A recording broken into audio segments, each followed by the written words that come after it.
فأنا ناصح لإخواني بالصدع بالحق تبيض وجوههم. السكوت في مسألة الحزبية يضرها، فاصدع بما تؤمر وأعرض عن المشركين.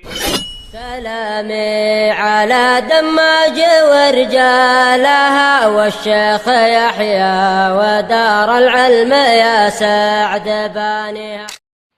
بسم الله الرحمن الرحيم. الحمد لله حمدا كثيرا طيبا مباركا فيه كما يحب ربنا ويرضى. أشهد أن لا إله إلا الله وحده لا شريك له وأشهد أن محمدا عبده ورسوله صلى الله عليه وعلى آله وأصحابه ومن تبعهم بإحسان إلى يوم الدين. أما بعد.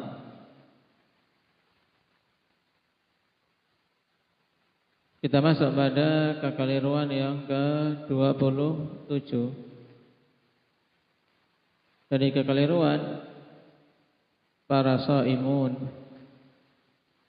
yaitu keyakinan sebagian manusia tentang hadis-hadis dalam masalah puasa, bahwasanya hadis itu sahih padahal tidak sahih sama sekali. Dan ini terkadang banyak disebar di media-media sosial, juga oleh para penceramah atau para khutbah, dengan alasan bahwasanya hadis pada masalah targhib wa tarhib itu tidak masalah walaupun dhaif, dan ini adalah keyakinan batil sebagaimana diyakini oleh Jama'atut Tabligh dan yang lainnya. Tidak peduli apakah itu hadis dhaif ataupun maudhu'. Yang penting kalau dorongan untuk beramal tidak masalah.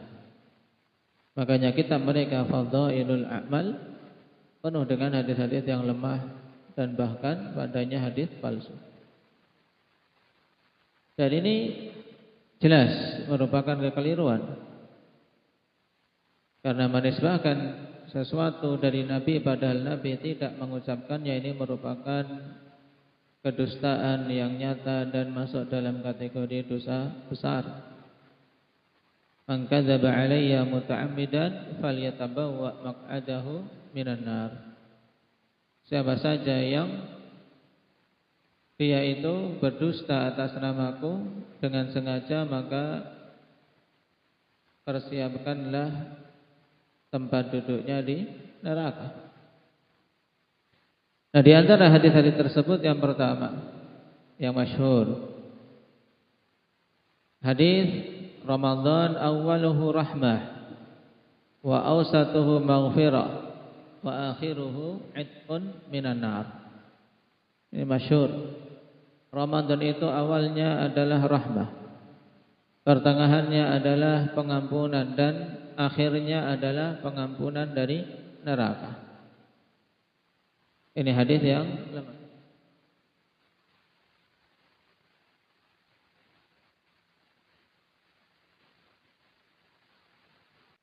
Hadis ini dijelaskan kelemahannya oleh Syalbani dalam Silsilah Ad-Dha'ifah.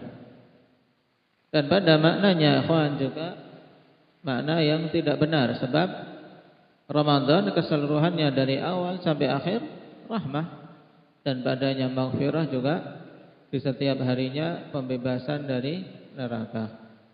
Naam. Kemudian yang kedua, lau ya'lamul ibadu ma fi Ramadan latamannat ummati an takuna as-sanah kulluha Ramadan. Ini juga banyak disebutkan dalam Targhib wa Tarhib dan didhaifkan oleh Syalbani rahimahullahu taala. Lau ya'lamul ibadu ma fi Ramadan latamannat ummati an takuna as-sanatu kulluha Ramadan. Seandainya hamba-hamba itu tahu apa yang ada di bulan Ramadan, maka umatku akan berangan-angan keseluruhan tahun itu adalah Ramadan. Hadis yang ketiga yang masyhur dibaca di bulan Rajab dan Sya'ban, Allahumma barik lana fi Rajab wa Sya'ban wa ballighna Ramadan. Kadang kita dengar dari speaker-speaker masjid disenandungkan doa ini. Ya Allah, berkahilah kami di bulan Rajab dan Sya'ban serta sampaikanlah kami di bulan Ramadan. Nah, ini bukan hadis dari Nabi sallallahu alaihi wasallam. Baik. Cuman sekarang apakah boleh berdoa dengan doa ini? Indah ya Hudzaifah. Dari sisi boleh karena maknanya kebaikan. Kita minta diberkahi. Saya minta diberi umur untuk bisa sampai bulan Ramadan, tidak masalah. Tapi kalau menisbahkan itu pada Nabi sallallahu alaihi wasallam, ini tidak benar. Dan juga doa masing-masing sendiri, tidak perlu untuk dibaca di mikrofon masjid, sehingga menjadikan hal tersebut bid'ah. Yang keempat,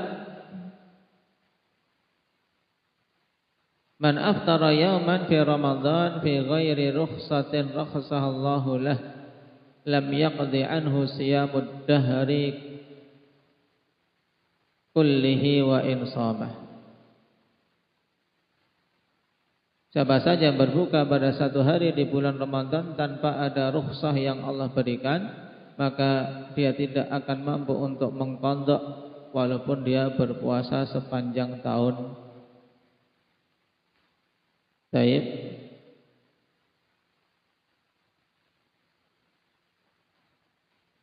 Dan yang rajih, siapa saja berbuka sengaja tanpa udzur, maka dia termasuk seorang yang terjatuh dalam dosa besar dan kewajibannya adalah untuk bertobat pada Allah Subhanahu wa taala. Dan tidak bisa diqadha. Kenapa? Tidak ada peluang untuk mengqadhanya. Maka taubat, kemudian memperbanyak puasa-puasa sunnah.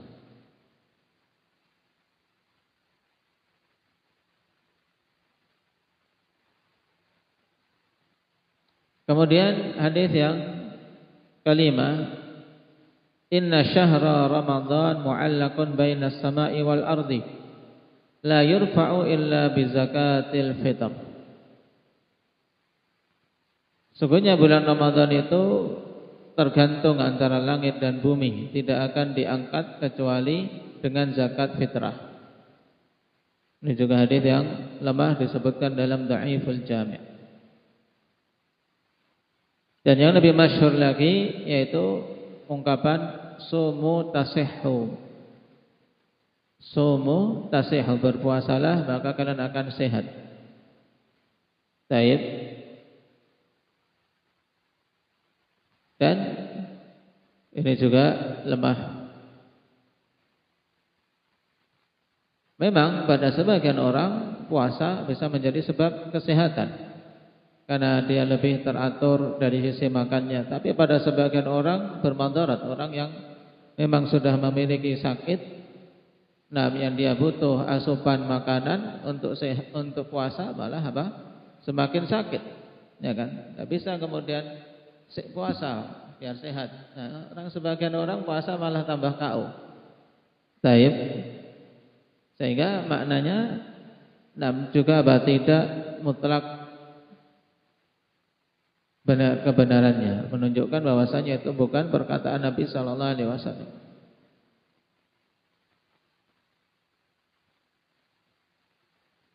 Kemudian yang berikutnya, doa kana idza aftara qala Allahumma laka sumtu wa ala rizqika aftartu. Ketika berbuka membaca Allahumma laka sumtu wa ala rizqika aftartu. Ya Allah, untukmu aku berpuasa dan di atas rezeki pemberianmu aku berbuka. Ini juga hadis yang lemah. Yang kedelapan, yang beberapa hari yang lalu ditanyakan, naumus shaimi ibadah. Tidurnya orang yang berpuasa itu ibadah. Ini juga bukan hadis. Nah, hadisnya lemah. Disebutkan dalam Dhaiful Jami'.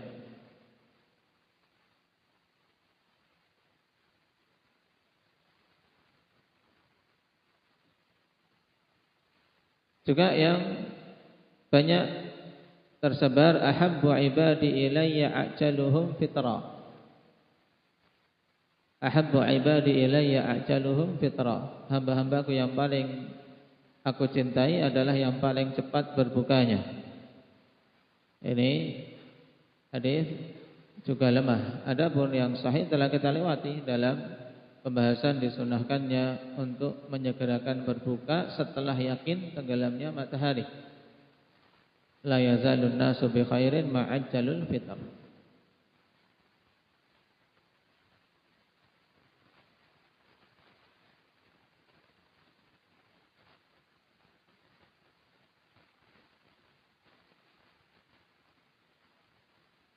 Hadis yang lain,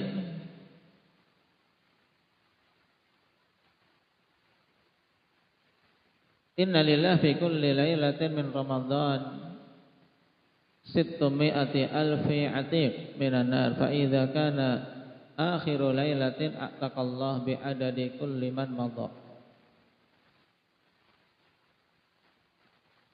Sesungguhnya Allah Subhanahu wa taala memiliki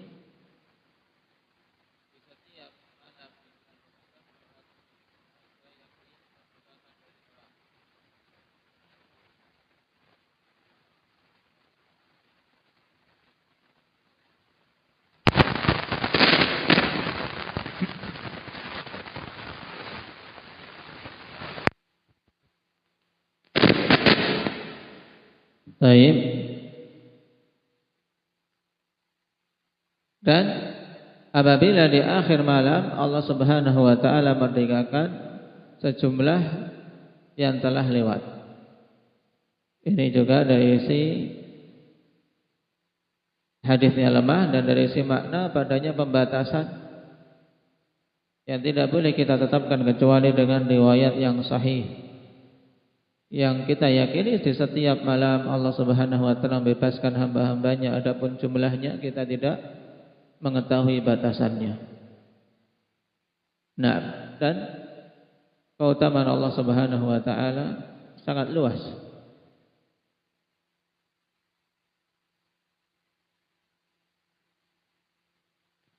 Juga yang masyhur, as-shaimu fis safar kal muftiri fil hadar. Ini biasa diungkapkan sehingga sebagian orang mewajibkan pokoknya kalau safar harus berbuka. Kenapa? Karena percuma. Ya kan, ini as-shaimu fis safar, orang yang puasa di saat safar itu kal muftiri fil hadar, hukumnya seperti orang yang berbuka di saat mukim. Jadi enggak dapat apa-apa. Makanya orang yang berpegang teguh dengan hadis ini berarti harus buka kalau safar. Nah, harus berbuka. Jadi maknanya pun batil. Disebutkan dalam Dhaifut Targhib.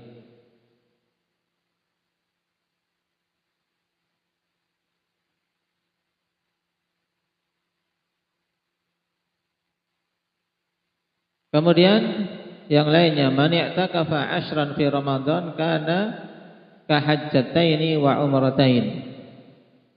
Siapa saja yang i'tikaf 10 hari di bulan Ramadan, maka dia seperti melakukan 2 haji dan 2 umrah. Hadisnya maudhu'. Hadis maudhu'. Adapun tentang i'tikaf, kita tidak mendapati keutamaan khusus. Tapi cukup Nabi sallallahu alaihi wasallam telah menjaganya, dalam artian taharri, senantiasa beliau setiap tahunnya melakukan i'tikaf, cukup itu untuk menunjukkan keutamaannya. Dan juga selain itu padanya keutamaan-keutamaan yang didapat dengan berdiamnya dia di masjid, di mana dia termasuk dalam deretan murabitun. Karena mau tak mau dia harus menunggu salat setelah salat, dan itu adalah ribat. Orang yang beriktikaf kan mesti menunggu salat dari salat satu ke salat berikutnya. Adapun keutamaan khusus tentang i'tikaf di 10 terakhir bulan Ramadan, maka tidak datang dalil yang sahih tentangnya. Kecuali tadi bahwasanya Nabi senantiasa menjaga amalan tersebut dan itu cukup bagi kita. Nah, dan hikmah utamanya telah kita pelajari untuk mencari Lailatul Qadar. Dan agar seorang betul-betul di hari-hari tersebut konsentrasi dalam beribadah kepada Allah Subhanahu wa taala. Baik. Kemudian hadis yang lain yang terkadang karenanya dipahami akhirnya seorang makan terus walaupun sudah adzan. Yaitu hadis idza sami ahadukum an-nida wal ina'u ala yadi fala yadhahu hatta yaqdiya hajatahu minhu. Apabila salah seorang di antara kalian mendengar adzan yaitu adzan subuh dalam keadaan gelas masih di tangannya, maka jangan diletakkan sampai dia menunaikan hajatnya. Sudah. Makanya kalau orang yang berpegang hadis ini sudah mepet dipegang semua, nampak yang penting.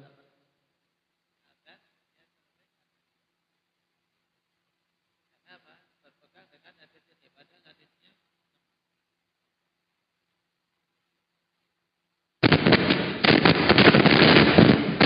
baik.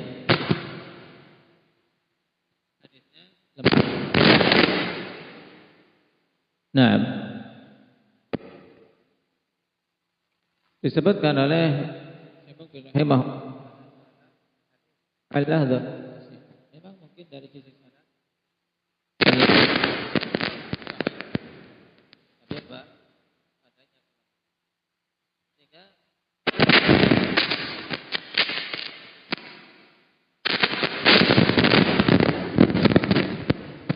nah, baik. Apa-apa yang sudah di mulut tapi belum ditelan. Kalau sudah azan subuh dan yakin bahwasanya azan tersebut memang dilakukan setelah terbit fajar. Karena batasannya kan terbit fajar.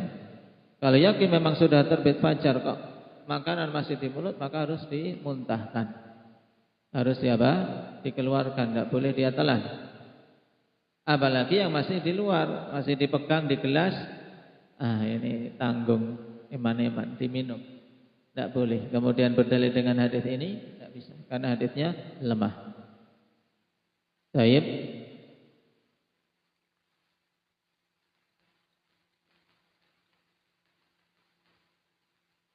Kemudian hadis yang lain yang juga lemah adalah doa zahabadz dhama'u wabtalatil 'uruqu wa thabatal ajru insyaallah. Nah, hadis ini dilemahkan, didhaifkan oleh Syekh Muqbil rahimahullah taala dalam Fatwa Siyam. Nah, sanadnya gharib sebagaimana ditegaskan oleh Ibnu Mandah rahimahullah taala. Tapi ini beberapa hadis yang masyhur tapi lemah. Maka sepantasnya kita mengilmuinya untuk memberikan tanbih kepada mereka-mereka yang berkeyakinan bahwasanya itu hadis Nabi sallallahu alaihi wasallam. Nah, wallahu taala alam.